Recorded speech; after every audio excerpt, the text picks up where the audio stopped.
வணக்கம். ஐநாவில் ஒரு முக்கிய செய்தி என்னன்னா, ஐக்கிய நாடு சபைகளில் இருக்கக்கூடிய உறுப்பினர்களில் இந்தியாவையும் சேர்க்க வேண்டிய கட்டாயமான சூழலை உருவாகிவிட்டது அப்படின்னு சொல்லி ஐக்கிய நாடு சபையுடைய தலைவர் சாவா கோரோசி சொல்லியிருக்கிறார். இன்னைக்கு இந்தியா ஒரு அணு ஆயுதத்திலையும் சரி, பொருளாதாரத்திலையும் சரி, இந்தியாவுடைய வளர்ச்சி, கட்டுமானம், விவசாயம், உள்ள இருக்கக்கூடிய மக்கள் தொகை அமைப்பு எல்லாத்தையும் பார்க்கும்போது இந்தியா தவிர்க்க முடியாத நாடாக மாறி இருக்கிறது. நாளைக்கு ஐநாவை விரிவாக்கம் பண்ணும்போது கட்டாயமாக இந்தியாவை உள்ள கொண்டு வர வேண்டும் அப்படின்னு சொல்லி அந்த தலைவர் இன்னைக்கு பேசியிருக்கிறாங்க. அதிக விரைவில் இந்தியா நம்முடைய ஐக்கிய நாடு சபையில் ஒரு முக்கிய இடத்தை பிடிக்க போறோம். அதுக்குண்டான நகர்வுகள் நடந்திருக்கு. ஏற்கனவே மொத்தம் 15 நாடுகள் அங்க இருக்குது.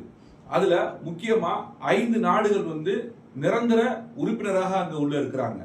அது எந்தெந்த நாடுனா China, France, Russia, UK, America போன்ற 5 நாடுகள் முக்கிய உறுப்பினர்களாக இருக்கிறாங்க. நிரந்தரமற்ற உறுப்பினர்களா Algeria, Denmark, Greece, Guyana, Pakistan, Panama, Sierra Leone, Slovenia, Somalia, தென்கொரியா போன்ற நாடுகள் இருக்குது. ஆனா இதுல முக்கிய உறுப்பினராக அந்த மேல இருக்கக்கூடிய 5 நாடுகள்ல நம்ம ஒரு நாடு சேர்த்து 6 நாடா மாறப்போகுது.